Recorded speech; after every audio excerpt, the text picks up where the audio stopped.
오늘은 그 꿈이라는 단어로 다니엘서 4장을 시작해 보려고 합니다. 이 사전적 의미의 꿈은 이 수면 시 경험하는 영상이나 소리, 생각, 감정 등의 느낌을 말한다고 합니다.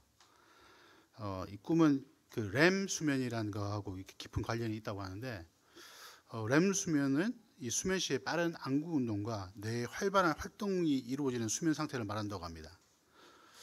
제가 이 수면 전문가는 아니지만 이 꿈에 대해서 이렇게 좀 보니까 확실하게 꿈에 대해서 알 수 있는 것은 꿈을 꾸면 피곤해진다는 겁니다. 오늘 제가 이제 꿈이란 단어로 시작한 이유를 성도님들이 좀 대충 짐작하실 거라고 생각합니다. 왜냐하면 이 사장의 내용이 또 꿈에 대한 내용이 대부분이기 때문입니다. 이 아까 사전적 의미로 꿈에서 이 영상이나 소리, 생각, 감정들의 느낌을 경험할 수 있다고 말씀드렸습니다. 이 성경에도 이러한 꿈에 대한 내용들이 종종 기록되어 있는데, 예를 들면 야곱이 하란으로 갈 때 그 베델에서 꾸었던 이 사다리 꿈도 있고, 또 요셉이 꾸었던 그 볕단과 이 해와 달에 대한 꿈, 이런 꿈들이 있는데, 이러한 꿈의 이게 성경에 나오는 꿈의 내용들을 보면 이 사전적 의미의 꿈과는 좀 거리가 있는 것을 잘 알게 되실 겁니다. 이 가장 큰 차이점은 이 야곱이나 요셉, 그리고 오늘 나누게 될 이 느부갓네살 왕의 꿈에는 이 하나님의 계획이 나타났다는 것입니다. 그리고 이 꿈이 실현되는 것을 통해서 이 진정한 주인이 하나님이시며 또 그분만이 찬양과 경배를 받으실 분이라는 사실을 또 확인시켜 주기도 합니다. 오늘 이 성도님들과 나누게 될 다니엘서 4장에 이 또 다른 꿈이 기록되어 있습니다. 느부갓네살 왕은 2장에서 이미 하나님께서 보여주신 꿈을 경험하였고, 이 다니엘을 통해서 그 꿈에 대한 내용과 해석을 통해 이 하나님의 계획을 알 수 있었습니다. 먼저 그 꿈의 내용을 한번 살펴보도록 하겠습니다. 다 같이 다니엘서 4장 10절, 17에서 17절을 한번 읽어보도록 하겠습니다. 제가 읽어드리겠습니다. 내가 침상에서 나의 머릿속으로 받은 환상이 이러하니라. 내가 본즉 땅의 중앙에 한 나무가 있는 것을 보았는데 높이가 높더니 그 나무가 자라서 견고해지고 그 높이는 하늘에 닿았으니 그 모양이 땅 끝에서 보이겠고 그 잎사귀는 아름답고 그 열매는 많아서 만민의 먹을 것이 될 만하고 들짐승이 그 그늘에 있으며 공중에 나는 새는 그 가지에 깃들이고 육체를 가진 모든 것이 거기에서 먹을 것을 얻더라.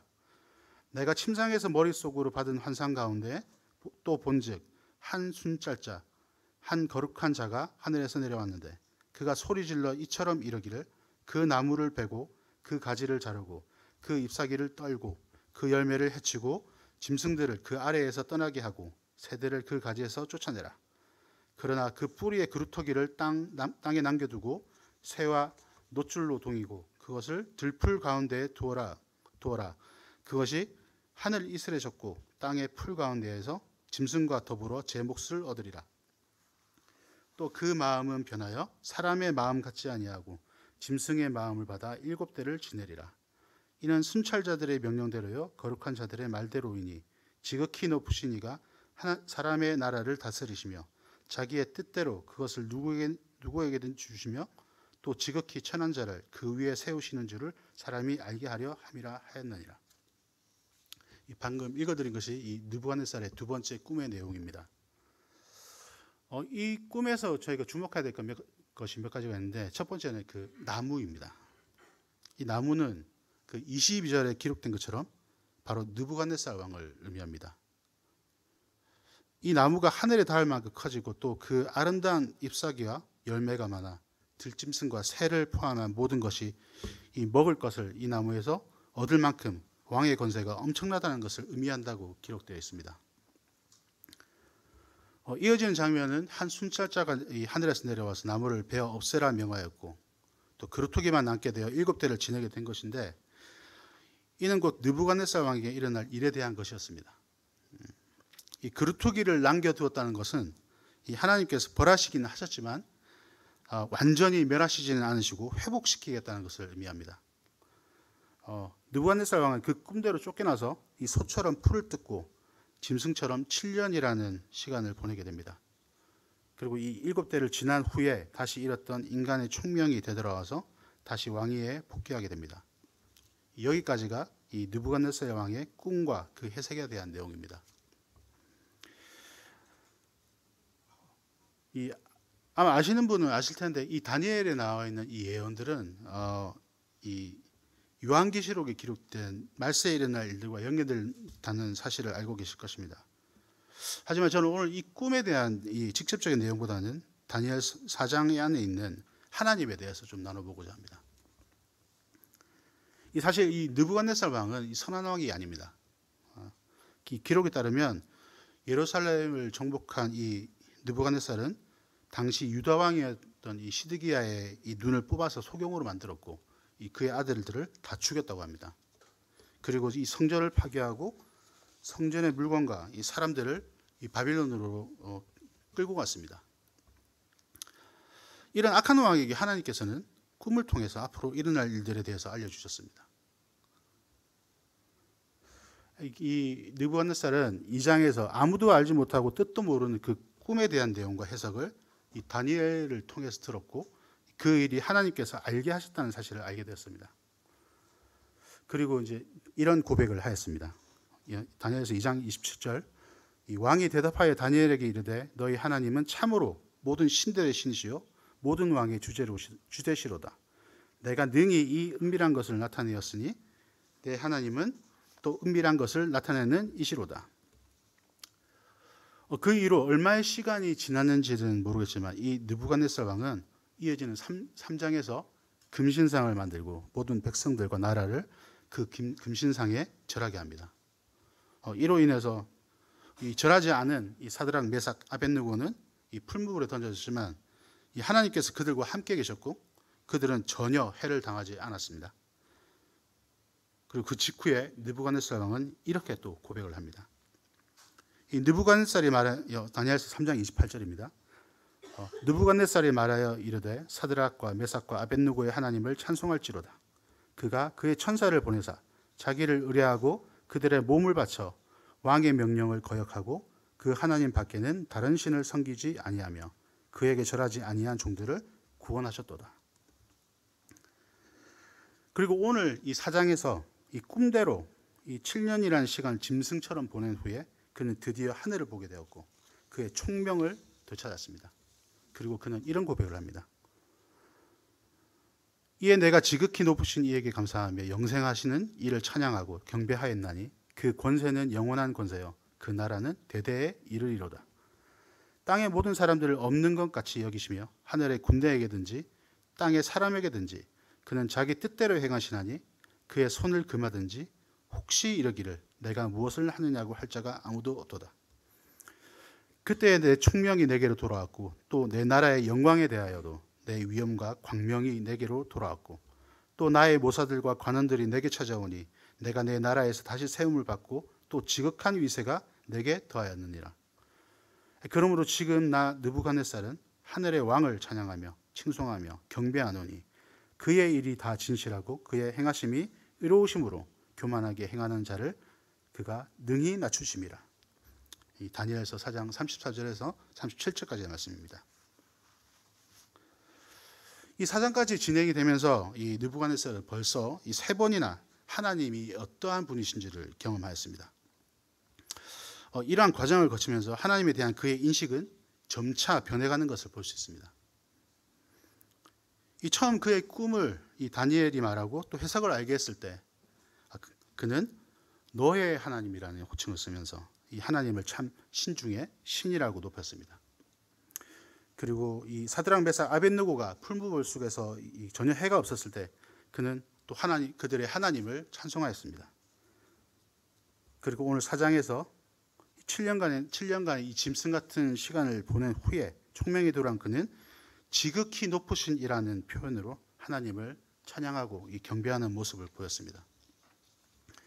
저는 이러한 느부갓네살의 변화를 보면서 하나님을 믿는 자로서의 우리의 삶은 어떠한지에 대해 생각해 보았습니다.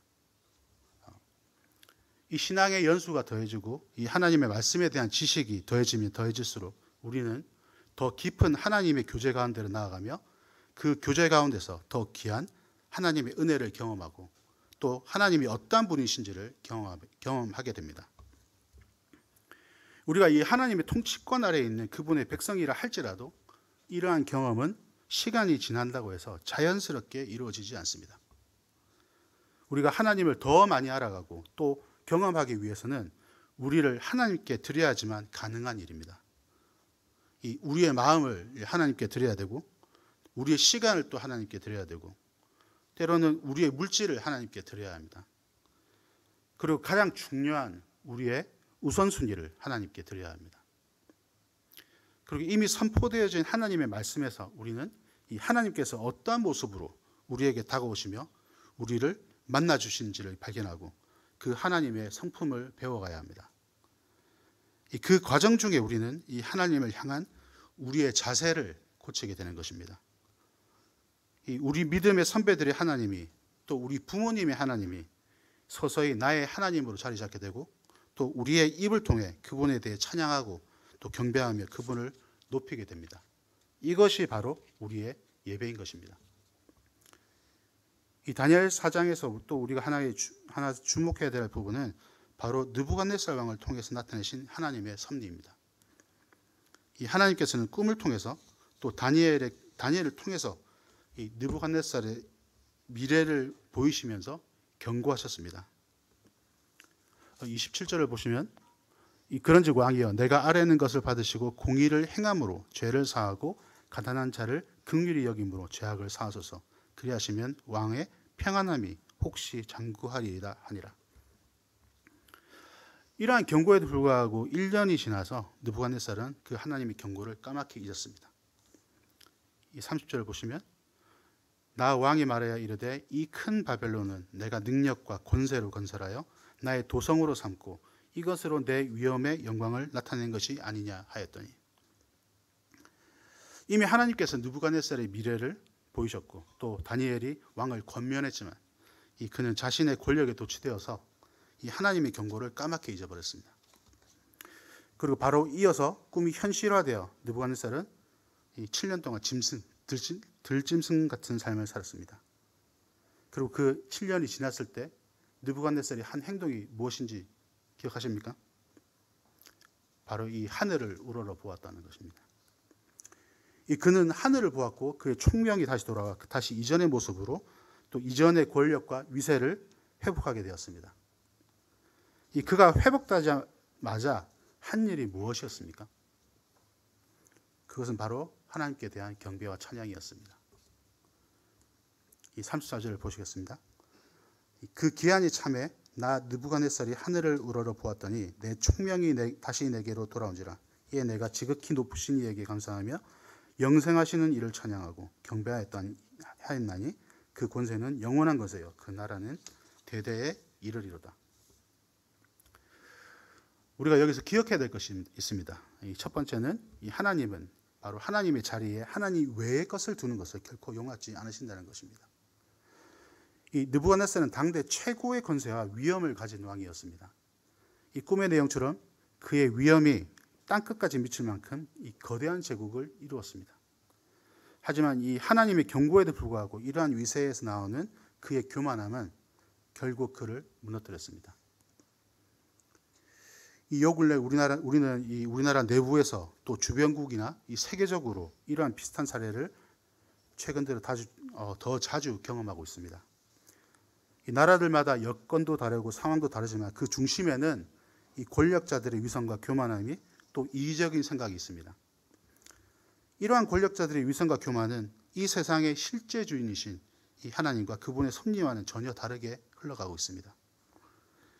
이 심히 걱정되는 것은 그들이 내일 일어날 일을 알지 못하고 자신들의 이익만을 위해서 오늘만을 사는 그 행보를 가져나간다는 것입니다.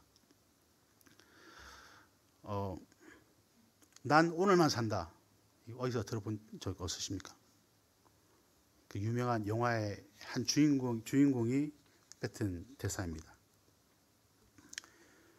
이 하나님은 이런 권력자들의 이 교만을 결코 간과하지 않으실 것입니다. 이 하나님께서는 이 37절 말씀처럼 이 교만하게 행하는 자를 능히 낮추는 분이십니다. 느부갓네살에게 일어난 것처럼 그들의 교만은 그들을 권세에서 그들을 낮추실 것입니다. 그것이 오늘일지 내일일지 그 시기는 오직 하나님만 알고 계십니다. 우리 성도님들은 어떠십니까? 우리가 이런 어떤 큰 권력을 가진 사람들은 아니지만 우리는 어딘가에서는 권력을 가진 사람들입니다. 그것이 가정일 수도 있고, 그것이 학교나 직장일 수도 있고, 또 어떠한 모임일 수도 있고, 우리는 얼마든지 그런 권력과 권위의 자리에 앉을 수 있습니다. 심지어 우리 개개인이 우리 몸과 인생의 주인으로서 우리 스스로 권위를 내세우거나 권력을 내세우지는 않으십니까? 이 느부갓네살은 물론 실패하고 교만해져서 이 하나님께 벌을 받았지만 그 단계를 넘어갈 때마다 이 하나님에 대해서 더 깊이 있게 알게 되었고, 이 이방신을 섬기던 자가 이 하나님을 찬양하는 단계까지 이르렀습니다. 우리도 동일하게 이 과정에서 넘어지고 이 하나님이 아닌 것으로 우리 자신을 가득 채울 수도 있습니다. 그럴 때마다 하나님께서는 이 다양한 방법으로 우리를 권면하시고 때로는 징계하시기도 하시며 우리의 빼앗긴 중심이 이 하나님께로 향하도록 하실 것입니다.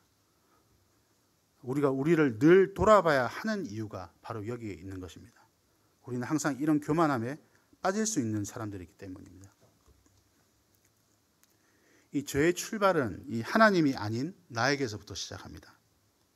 우리가 가끔 우리 자아를 죽여야 한다, 우리 자아를 십자가에 못 박아야 한다, 이런 말을 하기도 하고 듣기도 합니다. 왜 그렇습니까? 우리의 자아의 시작, 곧 옛 자아는 죄를 기초로 한 자아이기 때문입니다. 우리가 거듭남으로 새로운 생명, 곧 하나님의 생명의 이 새로운 자아를 입었지만 여전히 우리는 우리 육체에 남아있는 옛 자아의 간섭을 받습니다.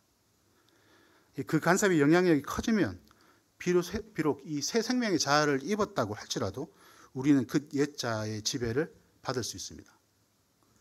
이러한 일들은 영적인 성숙도와 상관없이 모든 성도님들에게 닥칠 수 있습니다. 우리가 이런 옛 자아의 간섭으로 이 하나님이 계셔야 하는 자리에 우리의 옛 자아가 자리를 차지하고 있을 때 우리는 이 느부갓네살의 행동을 생각해야 할 것입니다. 그 기한이 참에 느부갓네살이 하늘을 우러러 보았더니, 여기서 하늘을 우러러 본다는 것은 무엇을 의미하는 것이겠습니까? 이전에 이 자신의 교만함을 하나님 앞에 뉘우치고 이 지극히 높으신 하나님을 찬양하고 경배하겠다는 표현 아니겠습니까? 우리를 성경은 이따금 양에 비유합니다. 이 양을 잘 살펴보시면 그 특징이 있는데, 혹시 여기에 이 하늘을 쳐다보고 있는 양을 한 번이라도 보신 분 계십니까? 참고로 제가 이 뉴질랜드에서 좀 살았는데, 이 뉴질랜드는 이 뉴질랜드 하면 양일 정도로 이게 많은 수의 양이 있습니다.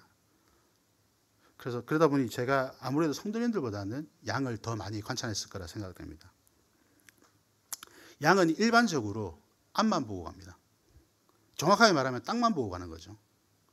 이 자기 앞에 놓여 있는 풀만 뜯고 가기 때문에 양은 반드시 목자나 양치기가 있어야만 생존이 가능하다고 합니다.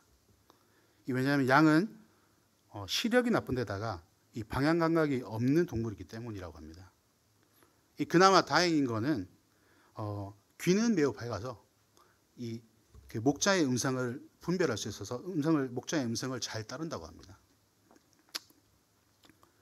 여쭤보면 이 양은 눈앞에 있는 풀을 뜯는 것이 그의 본능일 것입니다.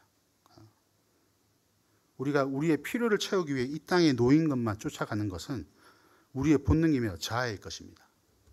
하지만 우리의 이런 자아는 이미 십자가에 못 박혔고 이제는 우리로 하여금 온 만물을 주관하시고 통치하시는 하나님을 바라보게 하는 새로운 자아가 생겼습니다. 이 하늘을 우러러 본다는 것은 바로 이러한 옛 자아가 무의미하며 이 새로운 자아를 주신 하나님을 바라보고 그분을 찬양하고 경배한다는 의미 아니겠습니까? 이 앞서 말씀드린 것처럼 지금 세상은 정말 그 끝을 향해 달려가고 있습니다. 이 하나님께서 언제라도 이 세상의 악함과 교만함을 심판하셔도 할 말이 없을 만큼 그 끝을 향해 달려가고 있습니다. 이 세상의 권력자들은 이 생명의 소중함보다는 자신의 권력을 유지하고 이 특권층의 이익에만 관심이 있습니다. 그들 위에 이 하나님이 계시며 이 하나님께서 심판하실 거라는 사실에 대해서는 전혀 인지하지 않은 채 세상을 마지막으로 이끌고 있습니다. 그래서 우리는 함께 기도합니다.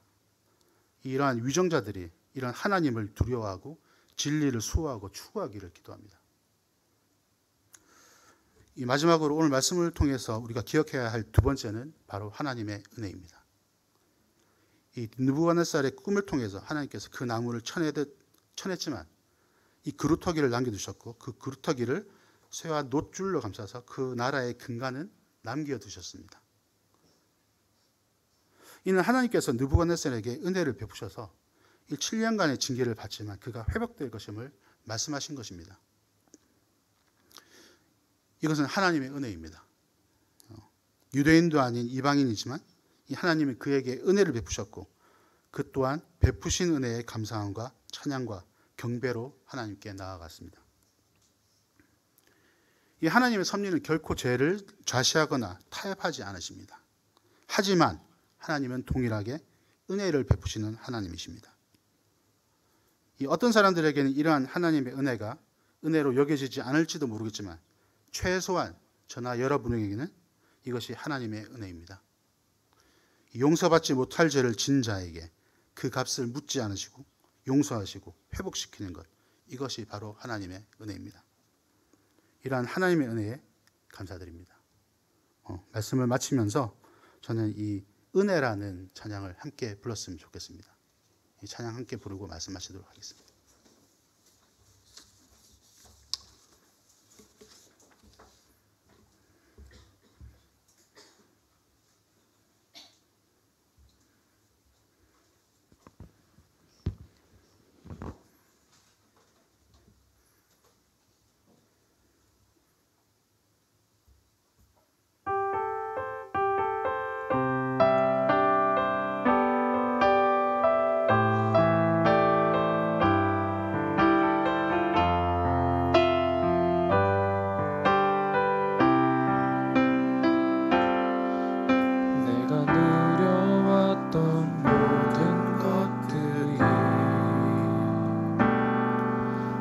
지나왔던 모든 시간이 내가 걸어왔던 모든 순간이 당연한 것 아니라 은혜였어. 아침 해가 뜨고 저녁에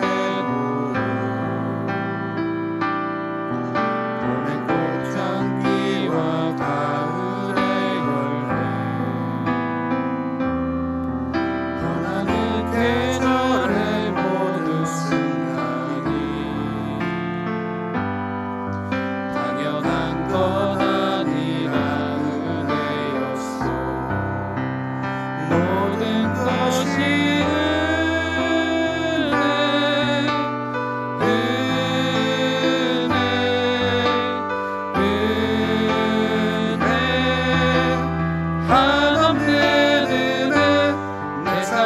당연한 건 하나도 없었던 것을 모든 것이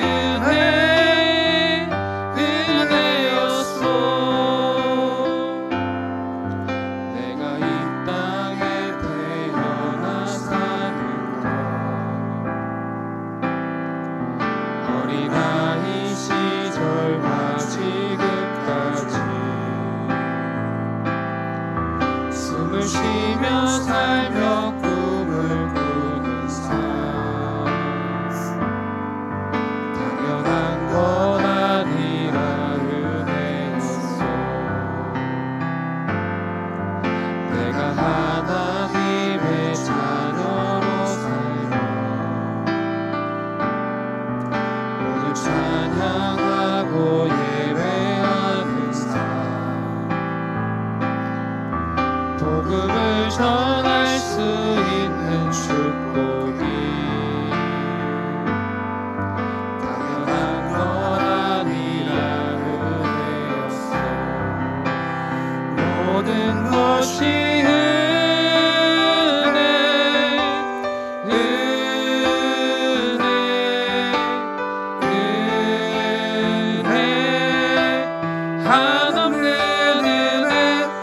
삶의 당연